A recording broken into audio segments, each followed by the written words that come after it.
पैसा सब कुछ तो नहीं। शुरू से ही इमोशनल और सबको दिल से मानने वाली पारुल की शादी विवेक से होती है।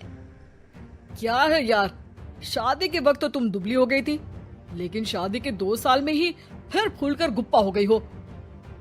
पारुल के साथ अब विवेक का व्यवहार बदल गया। सास ससुर भी बिना बात के ताने देते। अरे 2 साल हो गए, बच्चा नहीं हुआ, निकल यहाँ से। विवेक का भी सहारा पारुल को नहीं मिलता है।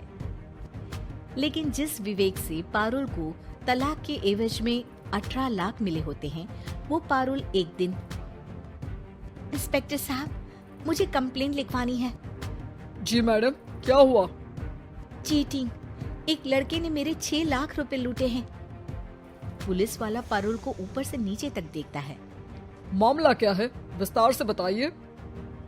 पारुल फिर जो बताना शुरू करती है, उसके बाद इंसानियत से भरोसा उठना लाजमी है। मेरे पति ने मुझे कभी अपनाया ही नहीं। शादी के 3 साल में ही मेरा तलाक हो गया। मैं नहीं चाहती थी कि मैं उनसे एक भी पैसा लूं, लेकिन वकील और मेरे माता पिता ने उनसे 18 लाख की रकम ली। फिर क्या हुआ? क्या वो पैसे उसने वापस ले लिए? नहीं, उन्होंने तो उसके बाद मुझसे कभी कांटेक्ट भी नहीं किया। फिर? किसी डेटिंग साइट से मुझे आनंद नाम का एक लड़का मिला। उसके साथ मुझे लगा कि मैं दोबारा जिंदगी बना सकती हूँ। वो मेरी केयर करता, मेरी छोटी बड़ी चीजों का ख्याल रखता और मेरा साथ देता। अच्छा, क्या उसने तुम्हें शादी करने का झांसा दिया था? हाँ, वो भी तलाकशुदा था। पहले तो उसने मुझसे कहा कि उसकी एक बेटी है, लेकिन फिर पता चला कि उसकी एक नहीं 2 बेटियां हैं। इतना ही नहीं, दिल्ली के एक आम इलाके में वो बीवी और बच्चियों के साथ ही रहता है। तो आपसे इमोशनली फ्रॉड कर उसने पैसे ऐंठे। जी, अब मेरे पास कुछ नहीं है, ना पैसे ना वो। मैं बस किसी भी हालत में अपने पैसे वापस चाहती हूँ, जो मेरे बुरे वक्त में मेरे काम आ सकते हैं। ठीक है। पुलिस आनंद को पुलिस स्टेशन बुलाकर सारी पूछताछ करती है, लेकिन आनंद पुलिस वालों को ये यकीन दिला देता है कि पारुल ने उसे कोई पैसे दिए ही नहीं, बल्कि वो तो उस पर बीवी को छोड़ने का दबाव बना रही थी और ना मानने पर पारुल ने ये झूठा केस डाला है। क्या मैडम, फोकट में पुलिस का वक्त खराब कर रही हैं। कोई शादीशुदा क्यों अपनी बीवी छोड़ेगा? अब आपकी शादी टूटी तो मतलब सबकी तो नहीं टूट सकती ना। पारुल को पुलिस वाले के मुंह से ये बात सुनकर हैरानी होती है। उसे कुछ समझ में नहीं आता कि वो क्या करे। वो अपनी सहेली झनक, जो कि वकील थी, उससे कांटेक्ट करती है। झनक, मैं क्या करूं?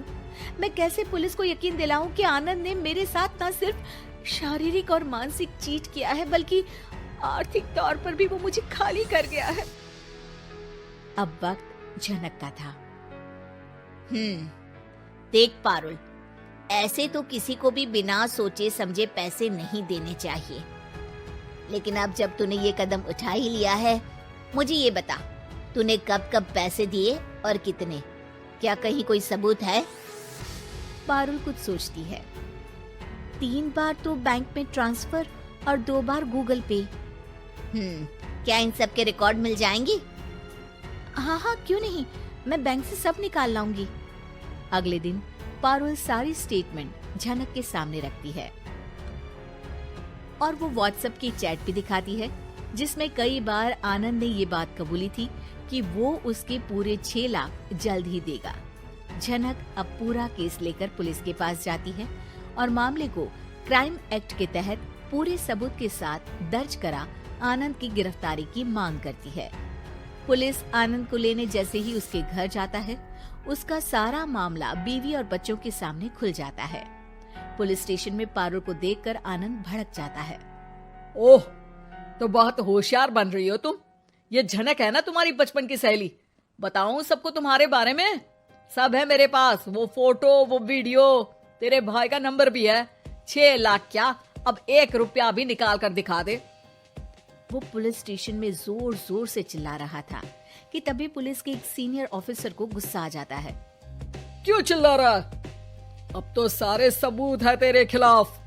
ऊपर से यहाँ चिल्ला चिल्ला कर तूने खुद को तो गड्ढे में धकेल दिया है। जल्दी बता, लड़की के पैसे लौट आता है या फिर?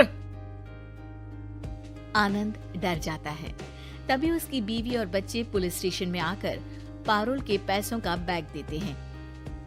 मेरे पति को माफ कर दीजिए प्लीज, उन्हें पुलिस से बचा लीजिए, मेरे छोटे बच्चे हैं, ये कैसे रहेंगे। होता भी यही है। पारुल केस वापस ले लेती है, लेकिन उस सबक के साथ कि इमोशनल होकर किसी को भी अपना पैसा नहीं देना चाहिए। झूठ बोलकर रिश्ते कभी ना बनते हैं और ना ही निभते हैं।